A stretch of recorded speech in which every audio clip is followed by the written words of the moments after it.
Hey, it's time for another video follow through. It is the Friday edition of the follow through. And what happens when you're walking down the street and you recognize somebody? Now the other day I was mistaken, and it was somebody that I thought I knew, and it was like one of those embarrassing moments. The gentleman was really nice and just sort of said, "Hey," and I was like, "All right," and I got in my car and he went to the place where he was headed. So it was like, but there's times when you recognize people, and what happens in that moment? What happens is you say, that's so and so.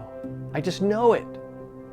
And why do you know that? Well, because you know about them. Maybe you hear their voice. Maybe it's the color of their hair. Maybe it's the style of their hair. Maybe it's the way their clothing.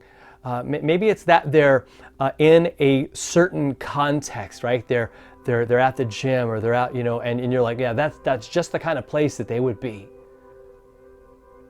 You recognize them. You know them. Now, the question today for us is, how would people recognize us as followers of Jesus? Would they look at us and go, "Yep, that's the person," right? Because I've come across people like that, where you can just tell. I remember there was a checkout person at Walmart a while back, and I could just tell. And yeah, and she had one of those lanyards on, right, with her ID, and then she had like Jesus loves you pins on there and stuff like that, which I thought was really cool.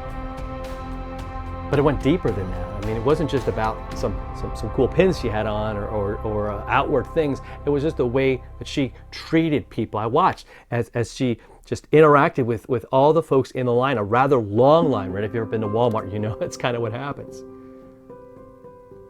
Just love and compassion and this patience and just, you just go, wow, there's something different about this person, right? Because there's other people as you go through the Walmart line who are there to check you out and get your, take your payment and all that, and it feels like they are being tortured because of that. But then you come across these other people, and it's like a light, and everybody wants to get in that aisle. In fact, I'm sure that there are people who go back and look to find not the shortest aisle, but the one that person is working. I'd be willing to bet if they did a study, they would see.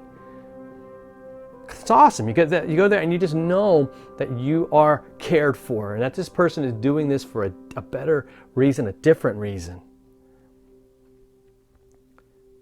Jesus says in Matthew chapter 7, I'm going to read from verse 20.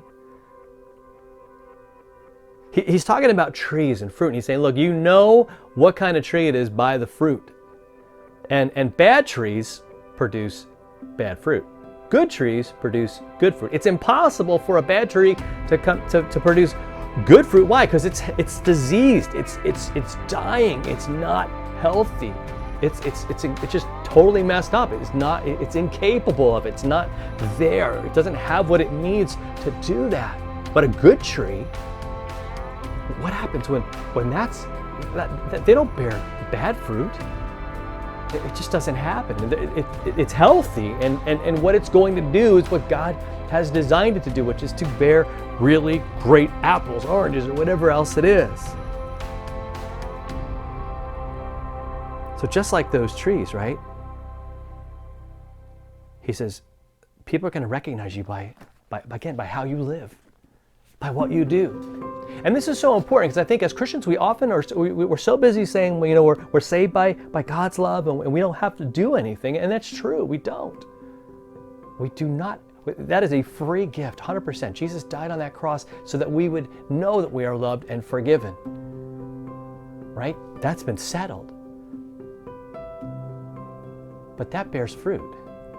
Like that just yearns to be expressed, right? It wants people to know about Him, right? And so your faith will cause you and lead you to be loving and caring and forgiven, and all the things God has done for you. You want other people to have that and to know that, right? And that's going to show up in how you talk to them. It's going to show up in how you do life with them, how you deal with, especially with adversity, with hostility even. right? When you show that love, when you're like, hey, I'm here to help, and I'm here to make a difference. Jesus says that people are going to recognize you as one of mine, as someone who belongs to me, as we talked about the other day. It's true, we belong to Him. And people will know who we are, right? I think there's the old song, they'll know we are Christians by our love.